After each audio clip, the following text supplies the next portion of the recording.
చూపిస్తున్న విధానం ఇది అవమానించే విధానం కదా రాజ్యాంగాన్ని. మన రాజ్యాంగాన్ని డాక్టర్ బాబాసాహెబ్ అంబేద్కర్ గారు ప్రజా హక్కుల కోసం, మానవ హక్కుల కోసం, ఈ ప్రజాస్వామ్యం పొరడ వెళ్ళడం కోసం, ఈ ప్రజాస్వామ్యం నూతనంగా ఉండటం కోసం, ఈ ప్రజాస్వామ్యం ప్రపంచ దేశాల్లో అద్భుతంగా ఉండడం కోసం సృష్టించినటువంటి ప్రజాస్వామ్యాన్ని మీ ఇష్టం వచ్చినట్టుగా మీకు అడ్డం తిరిగితే ఒక విధంగా, మీకు పాదాలకి దండం పెడితే ఒక విధంగా చేస్తున్నటువంటి సాంప్రదాయం ఇది సరైనది కాదు. ఇది ప్రజాస్వామ్య విలువలకి ఏ విధంగా గుర్తులుగా ఉండబోదు.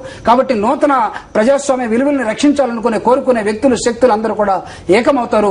ఈ రోజు మీరు జగన్మోహన్ రెడ్డి గారిని జైల్లో పెట్టవచ్చు. నెల్సన్ మండేలా 27 సంవత్సరాలు జైల్లో ఉన్నాడు.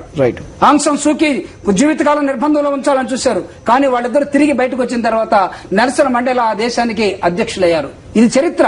ఈ చరిత్రను ఒకసారి చదవండి. మీరు జగన్మోహన్ రెడ్డి గారిని లోపల పెట్టేశాం కదా, జగన్మోహన్ రెడ్డి గారు బయటికి రాడు, జగన్మోహన్ రెడ్డి గారు ముఖ్యమంత్రి కాడు, జగన్మోహన్ రెడ్డి గారు ప్రధానమంత్రి కాడు, జగన్మోహన్ రెడ్డి గారు రాజకీయ పార్టీ ఉండదు.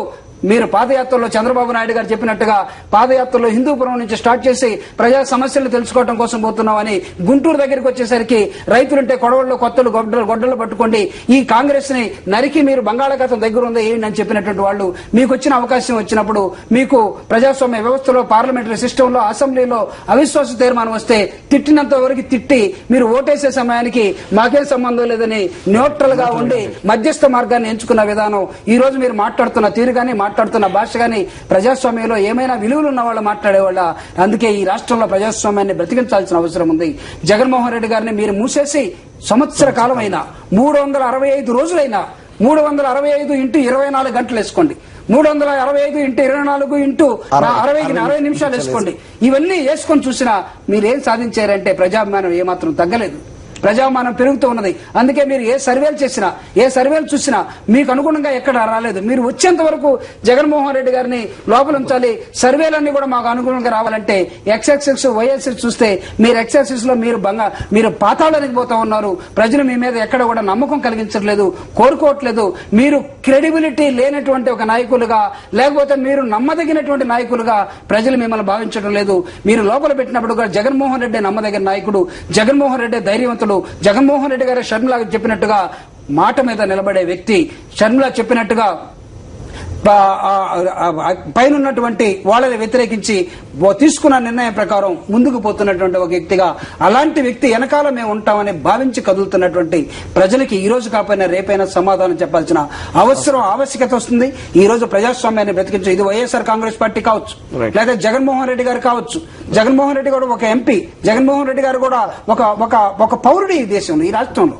ఆయనకు కొన్ని హక్కులుంటాయి, మాట్లాడే హక్కుని. ఈ రోజు యునైటెడ్ నేషన్స్ ఆర్గనైజేషన్ మనం చూస్తున్నాం, ఈఎన్ చూస్తున్నాం. మానవ హక్కుల ఉల్లంఘన ఎక్కడైనా జరిగితే, తమిళ మీద ఓచుకోత జరిగితే అక్కడ మానవ హక్కుల కోసం వచ్చినటువంటి ఈఎన్ఓ, అదేవిధంగా బంగ్లాదేశ్ లో ఏమైనా జరిగితే వచ్చినటువంటి యుఎన్ఓ, అదేవిధంగా ఇంకొక చోట ఎక్కడైనా నేరాలు జరిగినప్పుడు, యుద్ధాలు జరిగినప్పుడు వచ్చినటువంటి యుఎన్ఓ. ఇక్కడ ప్రజాస్వామ్యాన్ని చంపివేస్తున్నారు. ఇక్కడ ఒక వ్యక్తి గొంతు నులిమి నిజంగా మాట్లాడటానికి వీలు లేకుండా మోగవాణి చేసి లోపల పడేశారు. తన పత్రికను చదివిన వాళ్ళని అపహాస్యం చేస్తున్నారు, తన పక్షాన్ని నిలబడినటువంటి వాళ్ళని అందరూ కూడా బాధలు పెడుతున్నారు. ఇది ప్రజాస్వామ్యంలో దారుణంగా ఉన్న వ్యవస్థ. కాబట్టి యుఎన్ఓలో కానీ, లేకపోతే మానవ హక్కుల కోసం కానీ పనిచేసే వ్యక్తులు, శక్తులందరూ కూడా ఈ రోజు మాట్లాడాల్సిన అవసరం ఉంది. అందుకే నేను అడుగుతున్నాను, పార్లమెంట్ లో ఉండే పెద్దలందరూ కూడా మాట్లాడకపోతే ఈ రోజు జగన్మోహన్ రెడ్డి గారికి జరగవచ్చు, రేపు మీకు జరగదని ఇలాంటి నియంత్రిత శక్తులు ఉన్న చోట, ఇలాంటి నాన్ సీరియస్ పీపుల్ ఉన్న చోట ఈ ఎన్నికల్లో ఉంటే ఎంత పోతే ఎంత, 10 సంవత్సరాలు మేము ఉన్నాం, 10 సంవత్సరాల తర్వాత మళ్ళీ ఇంకో ఎప్పుడో వస్తామని అనుకుని ఇప్పుడు మాకు అధికారం ఉంది కదా మేము ఇబ్బంది పెడతాం, మేము ఇబ్బంది పెడితే ఎవడు మాట్లాడటానికి వీలేదంటే, భారతి గారు అడిగినట్టుగా చట్టాలు మీ చుట్టాలు కాదు. చట్టాలు అందరికీ న్యాచురల్ లా ఉండాలి, న్యాచురల్ జస్టిస్ ఉండాలి. దీనికి సమాధానం చెప్పాల్సినటువంటి ఆవశ్యకత ఉందని గుర్తు చేస్తూ ఈ రోజు జగన్మోహన్ రెడ్డి గారు వైఎస్ఆర్ కాంగ్రెస్ పార్టీకి సంబంధించిన వ్యక్తి అయి ఉండొచ్చు. కానీ 90 రోజుల తర్వాత మీరు ఇంట్రాగేషన్ చేసి మీరు ఒకవేళ ఛార్జ్ షీట్ వేయలేకపోతే, సరైనటువంటి ప్రూవ్ చేయలేకపోతే మీరు బెయిల్ ఇవ్వాల్సిందే. బెయిల్ అనేది ఒక సామాన్య ఒక న్యాచురల్ జస్టిస్ వచ్చేటువంటిది. బెయిల్ అనేది అతను మొత్తాన్ని విధులు పెడుతున్నట్టు కాదు. ఒక్కసారి బెయిల్ ఇవ్వండి జగన్మోహన్ రెడ్డి గారికి, 10 రోజులు బెయిల్ ఇవ్వండి జగన్మోహన్ రెడ్డి గారికి, ఈ రాష్ట్రం ఒక సునామీగా మారుతుంది. ఈ రాష్ట్రం మొత్తం చాప చుట్టేసినట్టుగా జగన్ వెంటే పరిగెడుతుంది. ఒక్కరోజైనా ఇచ్చి చూడండి ఏమవుతుందో ఈ రాష్ట్రంలో. కానీ భయపడుతున్నారు. బెయిల్ ఇవ్వకుండా మీరు చేసినటువంటి నేపథ్యం ఏదైతే ఉందో ఇది బాధాకరం, ఇది అప్రజాస్వామికం, ఇది నియంత్రిత ధోరణికి ఇది నాంది. కాబట్టి మనం రాసుకున్న రాజ్యాంగం అలాంటిది కాదు, మనం ఏర్పాటు చేసుకున్న ప్రజాస్వామ్య వ్యవస్థ అనేది కాదు. మల్టీ పార్టీ సిస్టమ్ లో మనం ఉన్నాం. మీ 2 పార్టీలో ఉండాలనుకుంటే కుదరదు. 3వ పార్టీ రావచ్చు, 4వ పార్టీ రావచ్చు, ఇంకో గొంతు లేవచ్చు. గొంతులు నిలివేయాలనుకుని మీరు చేసే ప్రయత్నం ఇది ప్రజాస్వామ్య హక్కుల ఉల్లంఘనకే దారి తీస్తుంది.